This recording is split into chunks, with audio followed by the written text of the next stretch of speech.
AP CM చంద్రబాబుపై మండలిలో satires వేశారు మంత్రి హరీష్ రావు. టీఆర్ఎస్ లో ఉన్నవారంతా తమ స్కూలే అని చెప్పుకుంటున్న బాబు ముందు తాను ఏ స్కూలో తెలపాలని అన్నారు. ఇప్పుడు టీడీపీలో ఉన్న వాళ్లంతా కాంగ్రెస్ నేతలు కాదా అని ప్రశ్నించారు. బాబు చేసిన తప్పులను కప్పిపుచ్చడానికి టీడీపీ నేతలు డ్రామాలు ఆడుతున్నారని మండిపడ్డారు హరీష్ రావు.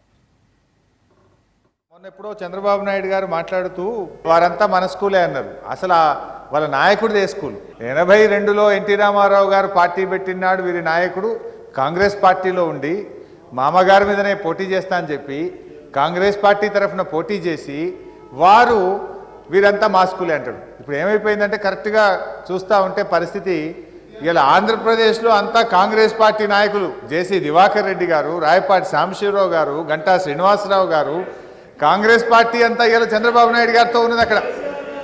అయితే గురువింద గింజ తన కింద నలుపు తెలియదు అన్నట్టు మా మిత్రులు శాసన మండలి సభ్యులు వారు మాట్లాడుతూ మరి వారు ఎదుటి వారిని ప్రశ్నించేటప్పుడు అసలు మరి తెలుగుదేశం పార్టీ కోసం జెండా మోసిన వాళ్ళు ఎక్కడ పోయినరు, తెలుగుదేశం పార్టీ కోసం పనిచేసిన కార్యకర్తలు ఎక్కడ పోయినరు, మరి కాంగ్రెస్ పార్టీ నుంచి వచ్చిన వాళ్ళని రాత్రికి రాత్రి తీసుకొని వచ్చి వాళ్ళకు మంత్రి పదవులు ఇచ్చుకున్నాడు.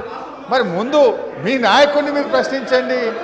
మీరు ఎవరైతే మా నాయకుడు అని చెప్పుకుంటున్నారో ఆ నాయకుడు అవలంబిస్తున్న నీతి నిజాయితీ సూత్రాలేందో ముందు ఆత్మవిమర్శ చేసుకోండి. మీ నాయకుడి విధానాలే సరిగా లేకుండా మీ నాయకుడు చేసేది అదే పని అయితే మీరు అసలు ఎదుటివారిని ప్రశ్నించే హక్కు ఎక్కడ ఉంటుంది? మీరు దయచేసి ఆత్మవిమర్శ చేసుకోండి.